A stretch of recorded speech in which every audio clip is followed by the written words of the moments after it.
Now, electric cars, are they the ride of the future? Their potential to revolutionize the road is once again grabbing headlines as some companies ramp up production plans.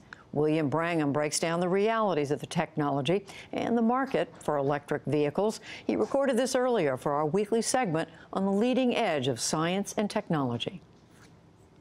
The knock on electric cars has always been that they're a pricey niche product that only a handful of people would want or could afford. But that reputation is starting to crumble, and fast. The electric car maker Tesla, which already has a bigger market value than General Motors and Ford, will soon be delivering its mid-priced Model 3 car. Volvo just announced that in 2 years, all of its cars will be hybrids or electric. And some major U.S. manufacturers have proven electric vehicles available right now. So, are electric vehicles ready to go mainstream?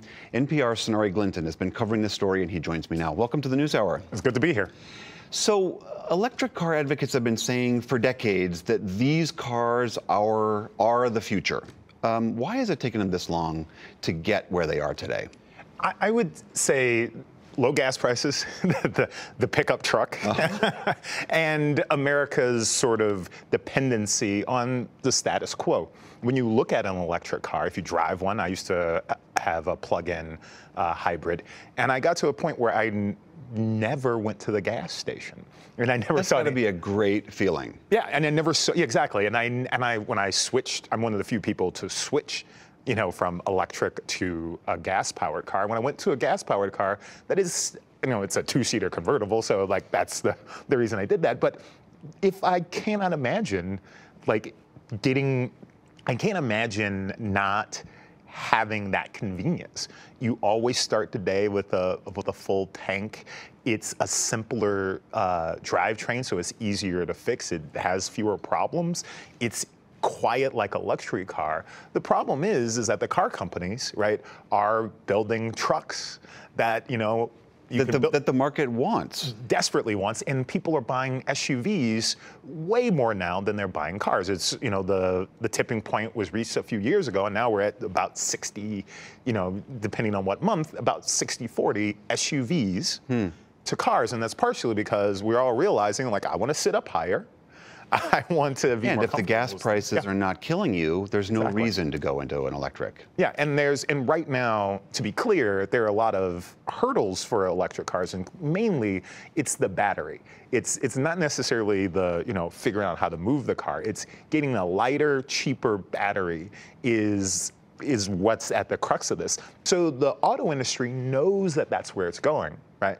But Wall Street and customers say, well, we like those F-150s. We like those Chevy Silverados and those Dodge Rams, and we're buying a lot of them, and they're hugely, hugely profitable, while electric car profits are they're about 3.5%. I mean, the volume of electric It's a cars. tiny sliver of the market. Tiny, like less than 4%.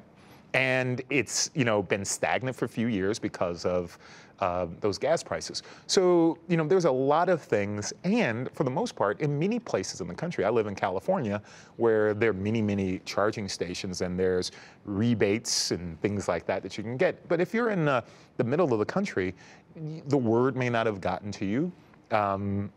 You know, there's so many hurdles. The incentives just aren't there. The incentives aren't there, and we haven't educated the consumer about the difference. When people get into electric cars, they love them. When they use them in their lives, they love them. But you look at the marketing and you look at the car companies, and your Super Bowl halftime commercial isn't necessarily, you know, the latest, lightest, most, you know, fuel-sipping vehicle. No, it's the big trucks and those things. And right now, that's important in the short term. But every car maker understands that electrification and autonomy are definitely the future. And they're not the future like 30 years from now. They're the future really, really soon. So there are no Kodaks among the car manufacturers. They get that electric is the future, but they're still making a lot of money off big, heavy trucks. And is there an incompatibility there? Can you make electric cars and design and develop and push them out at the same time that you're making big, heavy, gas-guzzling trucks? Well, you can make the argument that companies like Ford or Chevy are already doing that. Chevy has the Bolt, which does what the Tesla Model 3 says it's going to do. It goes, over 200 miles per charge. It's, under $40,000, which is within the range of the average American consumer. And then they build, some months the Silverado is really, really a gangbuster for that company. But when we talk to executives, you hear the pressure to keep those trucks going, to pump out those F-150 profits. The studies show that for Ford, the F-150 is as much as 90% sometimes of profitability. Wow. So you look at the F-150. That's a hard thing to argue against. Hard to argue against. As I mentioned, Tesla's about to roll out this Model 3, which obviously the big question for them is that they've been selling a very small number of very pricey cars, and now they want to sell a lot of these cheaper cars to appeal to a bigger audience. What's the big challenge for Tesla? All the bets. For Tesla, it's a bet inside of a bet inside of a bet. They're betting that more people are going to buy electric cars. They're betting on the battery technology, which Tesla has one of the biggest factories in the world making batteries.